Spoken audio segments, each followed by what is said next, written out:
মেয়েরা কি হুডি পড়তে পারবে? প্রথম প্রশ্ন এটা, মেয়েরা কি হুডি পড়তে পারবে? দেখুন, আল্লাহ রাব্বুল আলামিন আমাদেরকে, পুরুষ এবং নারী সবাইকে, পৃথিবীতে আল্লাহর যত সৃষ্টি আছে এই সৃষ্টিগুলো ব্যবহারের ব্যাপক সুযোগ দিয়েছেন।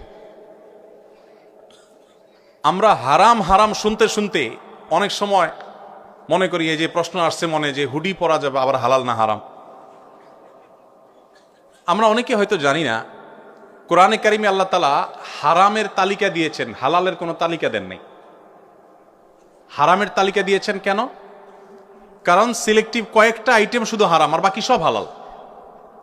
ইসলামী ফিকহের একটা গুরুত্বপূর্ণ প্রিন্সিপাল হলো, মূলনীতি হলো যে আল আসলু ফিল আশিয়াই আল ইবাহা। সৃষ্টি জগতের সবই মানুষের জন্য হালাল, সব। যেগুলো আল্লাহ তাআলা নিষেধ করেছেন শুধুমাত্র ওই আইটেমগুলো বাদে বাকি সব হালাল। হারামের তালিকা আল্লাহ কোরআনে উল্লেখ করেছেন, হুররিমা আলাইকুমুল মাইতাতু ওয়াদ-দামু ওয়া লাহমুল খিনজিরি ওয়া মা উহিল্লা লিগাইরিল্লাহ। তোমাদের জন্য রক্ত হারাম করা হয়েছে। রক্ত এটা আমাদের স্বাস্থ্যের জন্য ক্ষতিকর। মৃত প্রাণী হারাম করা হয়েছে, শূকর হারাম করা হয়েছে। এটা অবশ্য বুঝে আসে না শূকর হারাম কেন করা হয়েছে। পৃথিবীর বহু মানুষ শূকর খায়, কিন্তু তারা ভালো আছে, সমস্যা নাই, বোঝা যাচ্ছে।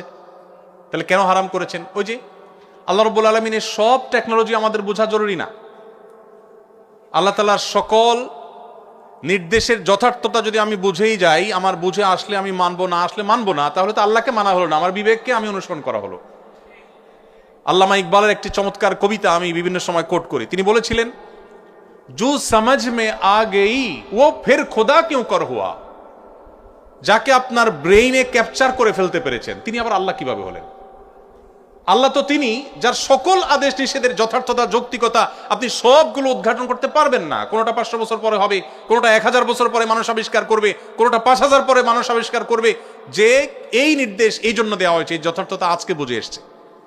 কোভিড-19 সময় আমরা দেখেছি নবী করিম সাল্লাল্লাহু আলাইহি সাল্লামের 1500 বছর আগে বলা ঐতিহাসিক হাদিসগুলো মনে হচ্ছিল যে আজকের এই 2021, 22, 23 এই কোভিড-19 বাস্তবতার সময়ের জন্য বোধ হয় তিনি